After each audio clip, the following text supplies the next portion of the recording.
Bismillahirrahmanirrahim. Assalamualaikum warahmatullahi. Innal hamdalillah nahmaduhu wa nasta'inuhu wa nastaghfiruh wa na'udzu billahi min syururi anfusina wa min sayyiati a'malina. Man yahdihillahu fala mudilla lahu wa man yudlil fala hadiya lahu. Asyhadu an la ilaha illallah wahdahu la syarika lahu wa asyhadu anna Muhammadan 'abduhu wa rasuluh.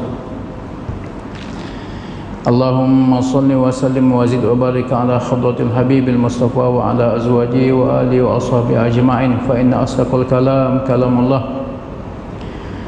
wa khairu hadi hadi Muhammad sallallahu alaihi wasallam wa syarrul umuri muhdatsatuha wa kullu muhdatsatin bid'ah wa kullu bid'ah dhalalah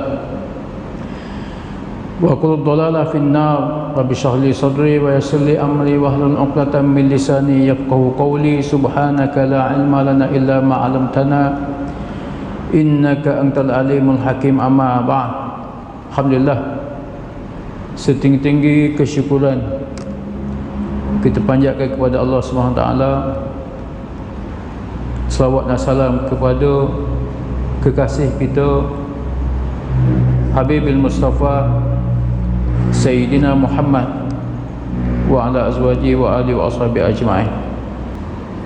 Mudah-mudahan Allah Ta'ala angkat COVID-19 daripada negara kita khususnya. Kuliah pun ada SOP lagi, insya-Allah lalu. Kita tak bebas lagi daripada COVID-19. Dan kebanyakan untuk pengetahuan tuan-tuan, hok balik daripada luar negara, rakyat kita sama ada pelajar ataupun yang bekerja di luar negara, musim Covid ni semua negara hantar pulang balik belaka warga negara asing daripada negara mereka. Khususnya pelajar kita di Mesir, rata-rata tak ada gejala, tak ada simptom, maknanya sihat segar super kita. Tapi bila buat screening test Covid tu positif. Sebab tu nasihat daripada pakar perubatan KKM kepada ahli agama kita, kena kekal lagi SOP. Sebab COVID-19 ni dia bijak, virus dia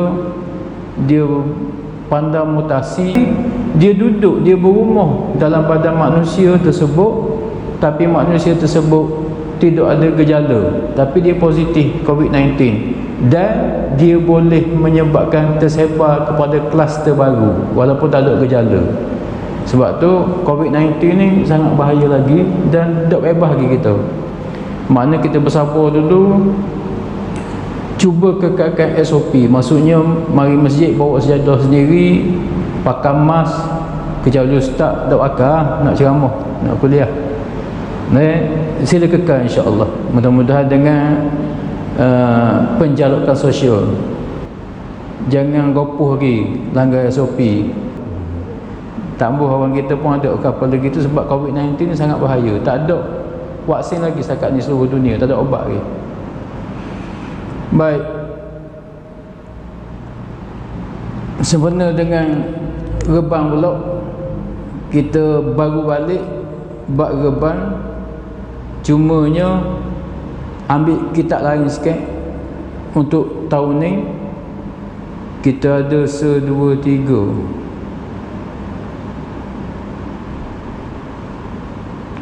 giliran lagi dah. 3 bahagian. Ni bahagian pertama, ibadat korban. Ambil kitab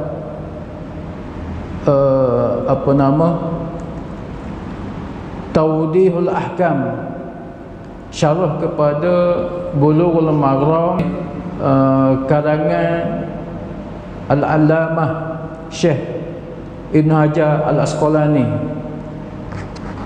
Kitab asal Bulughul Maram. Bulughul Maram ni kitab fiqh hadis, dan kitab Bulughul Maram ni banyak, Bulughul Maram banyak syarah. Yang kita ambil Tawdihul Ahkam, syarah oleh Syekh Abdullah bin Abdul Rahman Al-Basam. Dia ada 7 jilid. Dan bab Rebang ni pada jilid yang ke-7 daripada Tawdihul Ahkam. dia duduk tebal lebih kurang. Ni dah di convert kepada PDF, dia masuk dalam kitab besar kita dah mudah, yang telah diterjemah kepada bahasa Melayu Indonesia. Dalam kitab dia yang diterjemah ini, muka surat 87 jilid 7, Babu Al-Adahi, bab korban. Adahi kalau bahasa jamak daripada udhiyah.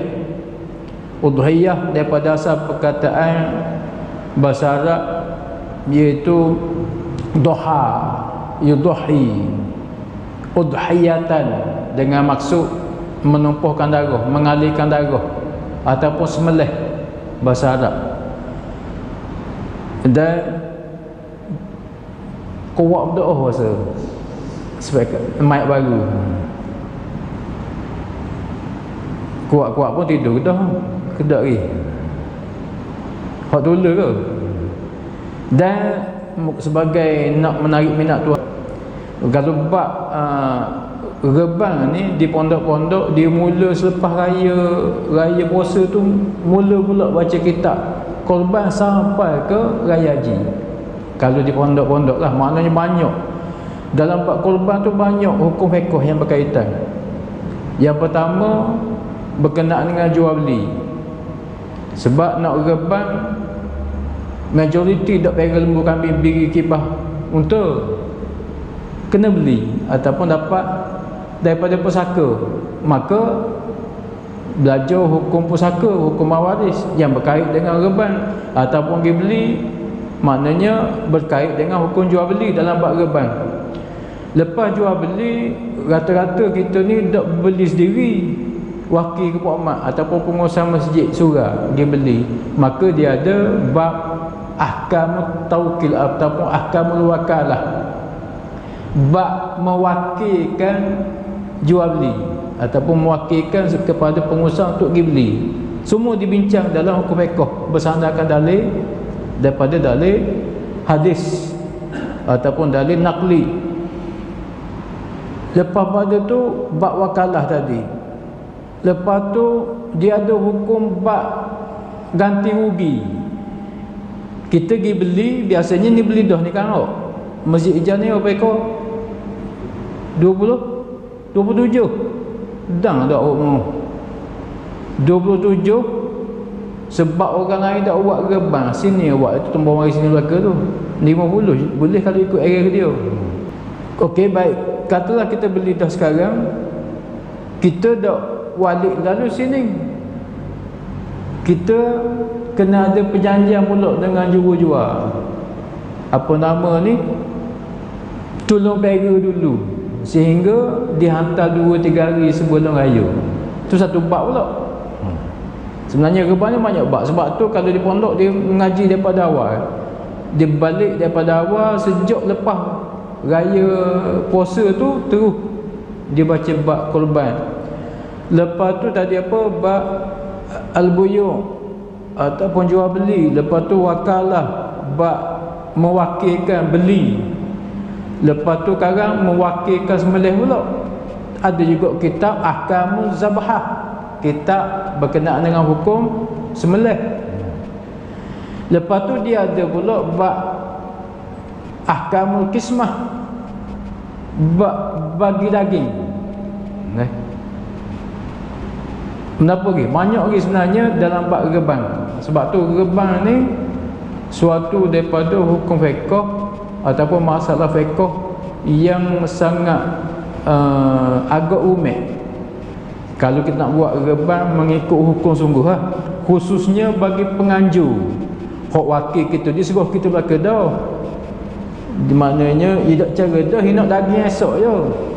Kita yang menganjur ibadat korban sepatutnya banyak perkara yang kita kena tahu. Patutnya gitu lah. Baik, tambah hari ni pula banyak prosedur, SOP, standar operasi. Kita kena isi barang. Isi lagi barang. Rasa 23 bulan ni last date untuk dihantar ke pejabat agama. Tiga-tiga ni kena isi orang. Satu ekor lembu ataupun seekor kambing, dan kena takdim ataupun prosid ke pejabat agama. Lepas jabat agama, kena minta kebenaran pula kepada veteriner, pejabat haiwan. Udhiyah ataupun al-adhahi disyariatkan berdasarkan kepada dalil Quran, hadis, ijma' ulama'. Maknanya ibadat korban ni salah satu ibadat yang sangat tinggi martabat dia di sisi syarak. Sebab tiga-tiga jalur sumber dalil tersebut ada belaka.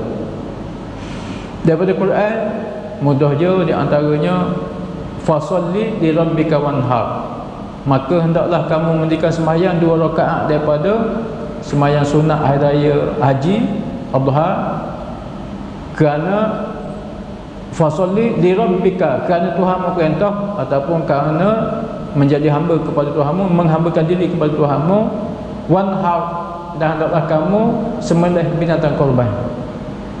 Maknanya setiap ibadat itu al-ibadah hiya at-tauqif.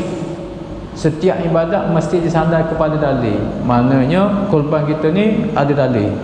Maknanya salah satu daripada syariat Islam. Dan barang siapa yang menafikan hukum syariat korban, tak ada dalam Islam, maka sahih dia termasuk orang yang telah gugur iman. Sebab dia menafikan perkara yang sabit daripada nas. Hadis Nabi banyak, di antaranya kana yudahi bikabshain amlahin aqranin. Ini hadis masyhur dalam Reban bahawa Nabi SAW pernah berkorban dengan 2 ekor kibash yang warna putihnya lebih banyak daripada warna hitam, ataupun berbelah hitam putih. Hak putih lebih banyak. Aqranain, tanduk cekap olet, dua-dua belah tanduk. Maknanya di sini rekahnya binatang korban hak afdal, hak paling comel nak buat Reban, hak paling molek ialah warna putih dan hitam. Payah ha. Lembu putih hitam biasa kuning, merah, hitam 1% ada lah. Ni putih banyak daripada hitam. Yang kedua dalil, man kana lahu sa'atan falam yudahi fala yaqrabanna musallana. Barang siapa yang ada keluasan rezeki yang mampu berkorban, sini 500 setengah. Maknanya selain daripada nafkah dia, diri dia sendiri, pakaian hari raya tu, ataupun nafkah isteri dan anak-anak dan orang di bawah tanggungan dia, untuk hari raya tu cukup belaka. Tiba-tiba lebih lagi 500 setengah. Ni bukan 500 setengah 500,000 dalam tamu haji ke 5 juta. Okey. Maknanya ada duit RM550, falam yudahi, maka dia tak korban juga. Fala yaqrabanna musallana, jangan mari semayanglah dalam masjid kami, jangan rapat dengan masjid kami, mandak selesai dengan kami lah, kata Nabi. Ni maknanya orang faham belaka dah ni, nak rebang hak molek, jangan rebang hak. Dan satunya orang ambil di ladang rakyat tu, kalau orang biasa dah, sebab lembu tu gemuk dah, dia lepas lama dalam ladang. Kalau ambil dengan perai-perai biasa ni, biasanya dia baru order, baru import daripada Kemboja, lalu ikut berehat sekejap di Thailand, lepas tu masuk pula Kelantan, berehat di Kelantan pula kejap, hari pula kadang-kadang berehat di Besuk untuk hilang stres. Lembu stres kat bawah, dan stres dia tak gemuk tau, hilang stres dia dulu, rehat dulu, baru masuk di Kemaman dan sebagainya. Maka kadang-kadang stres lama, pang pergi makan pun tak gemuk juga. Tu yang merayakan kita tu mepeh jalan kurus ni, sebab tu orang berebut ladang raya tu. Baik,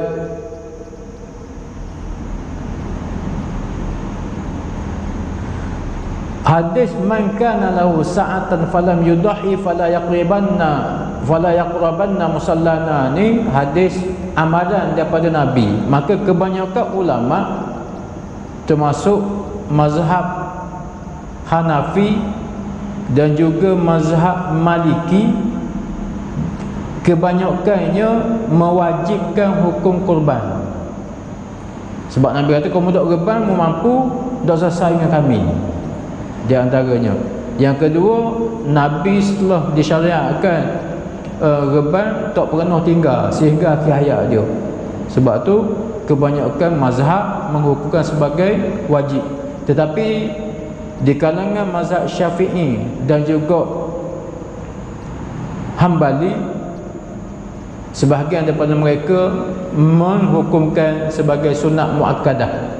Sunat muakkadah ni hampir sama dengan wajib, cumanya kalau tinggal tak dosa.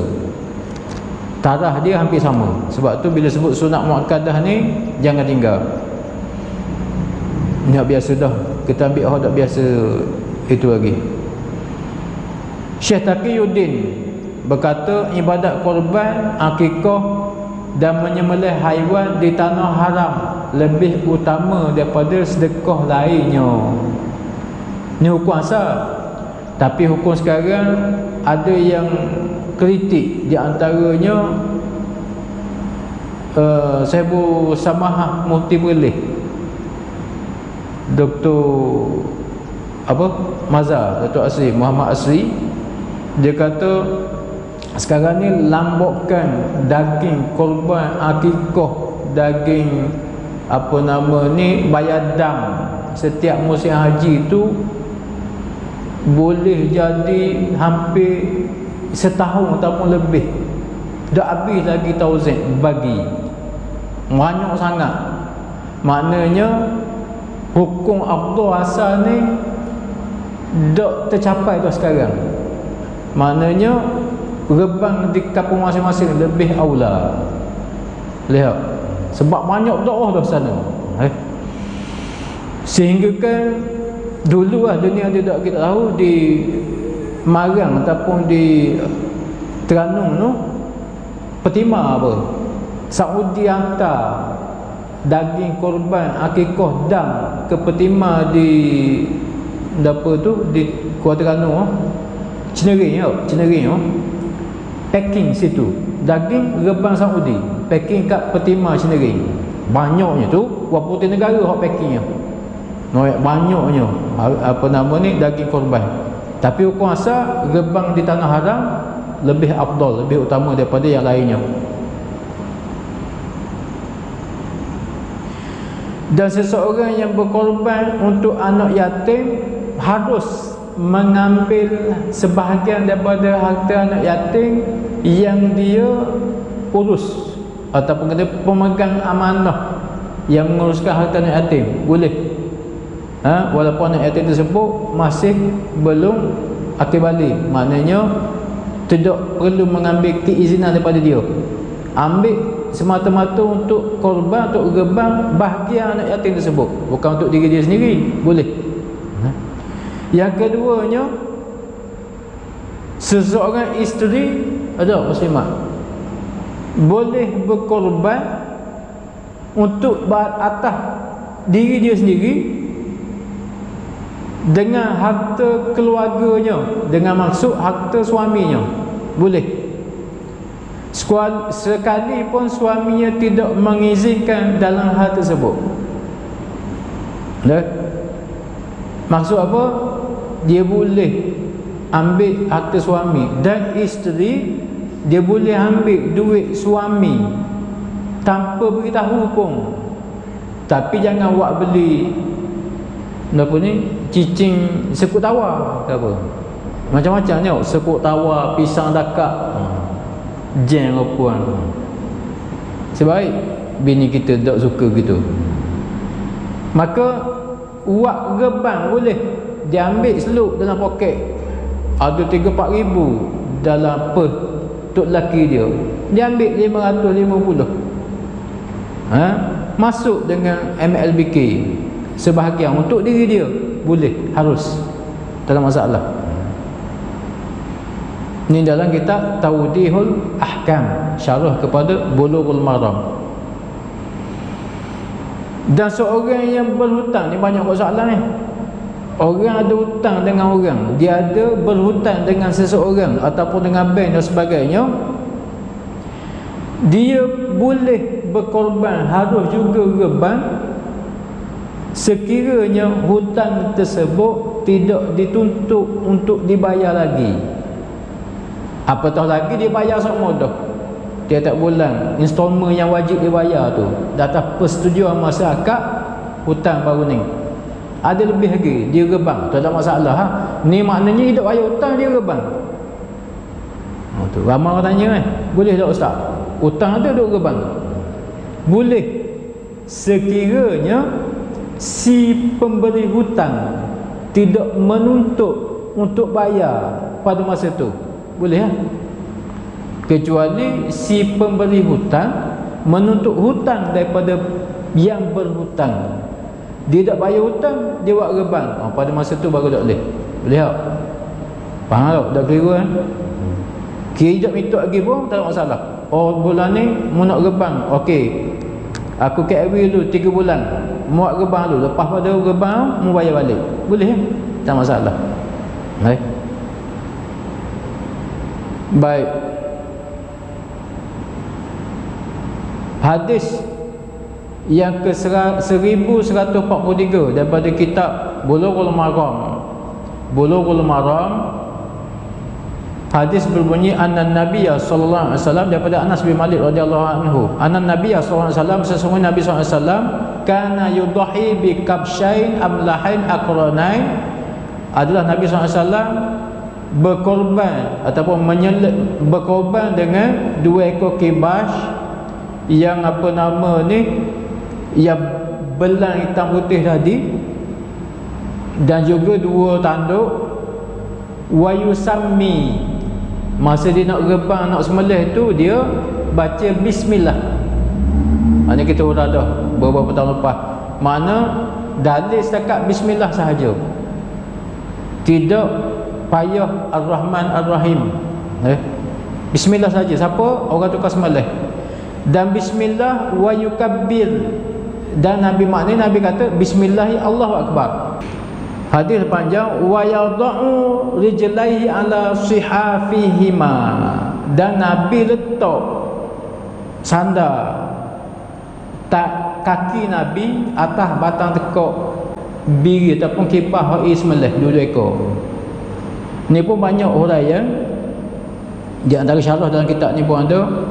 Dia kata yang pertama, supaya darah mudah keluar, cepat mati binatang yang disembelih, dengan maksud bila kambing ni padang dah, kita ubuh palutuk ke kaki atas tekuk, dia tak gelepar dah kambing ni, dia gelepar pun dia tak bangun dah, dia tak boleh bangun dah. Maknanya kaki kambing masa nak membelih tu tak payah ikat, tak payah tambak. Boleh tak? Padang kaki kita ya atas tekuk, atas kepala, atas pakai kepala dia sembelih, dia tak akan bangun dah. Dah sembelih kambing sekali 2 je buat mak tau, siap dah moleknya sekali je, pisah Vitolino dan kita nak dah, maknanya tak payah tambak. Kalau kaki pun tuan-tuan, kaki lembu tu, kubah tu, dalam kitab fiqh tambak 3 batang sahaja, jangan tambak 4 hukum asal. Boleh tak? Kita 4 tau, lepas tu setengah kapung ke kita buat gok, suruh pula kayu tengah sehari. Faham tak? Kaki 4 tambak kayu tengah pula suruh sehari, tindih pula belakang lepas kayu, patah riak dah kaki sebelum kena sembelih. Boleh tak? Dalil hadis ni nak royak sembelihan tu biar apa? Biar cermat, jangan menyakiti binatang. Nabi dak ikat dak apa, pakai tahan dengan kaki je atas tekuk, dia pun sembelih. Boleh? Mana teras sekali tahun ni ikat 3 kaki, boleh tak? Lembu sebenarnya kalau ikut orang pakar, dia kata lembu patah dengan ekor je, ekor, tapi jangan tarik ekor, terberok je sakit belaka tu.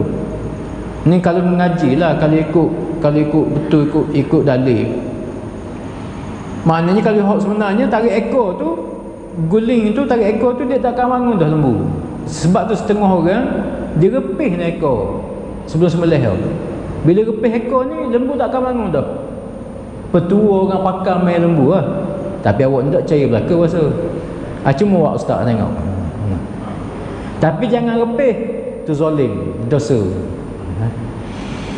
Yang ketiga ke di antara lembu ni, yang ngadap kiblat tu sunat.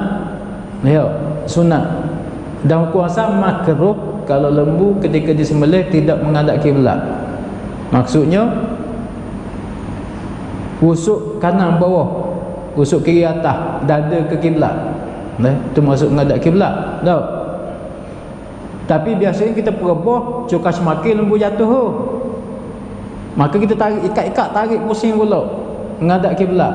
Menghadap kiblat tu sunat.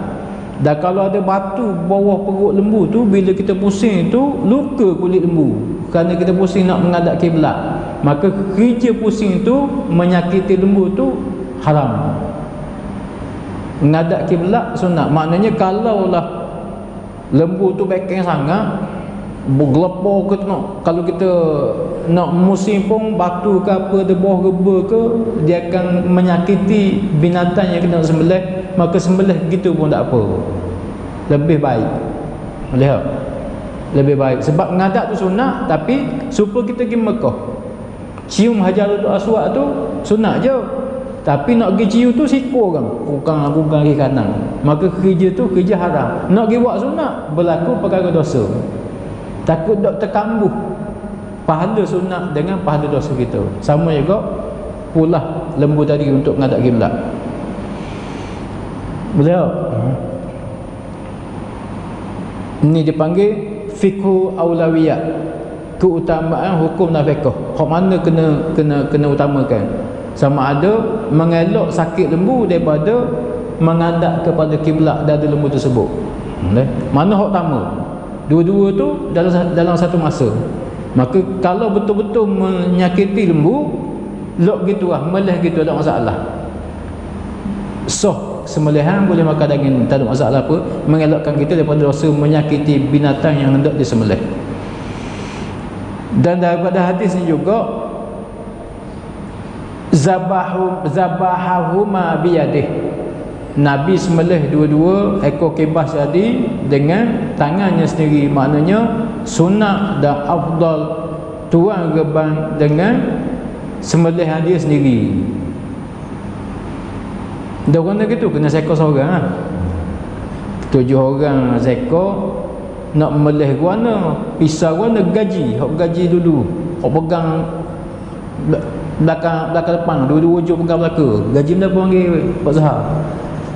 Gaji belah balok tu kan, pegang kita buat maaf. Dua-dua tak ada, tu hanya berkali. Oh, tu mampu kerah lembu, dah putus lagi. Maknanya kena undi ya, ataupun mewakilkan kepada orang lain. Hukum asal sunat sembelih sendiri. Maknanya kurang-kurang melih kambing ke, kambing seekor, dan melih kita seorang melih. Bahagian pertama Allah. Dah apa, kita masuk second and third meeting pula pertemuan ataupun bahagian kedua dan ketiga akan datang insya-Allah. Baik, kita sambung mula insya-Allah. Aku lupa lihat ada. Assalamualaikum warahmatullahi wabarakatuh. Wabillahi taufiq wal hidayah. Assalamualaikum warahmatullahi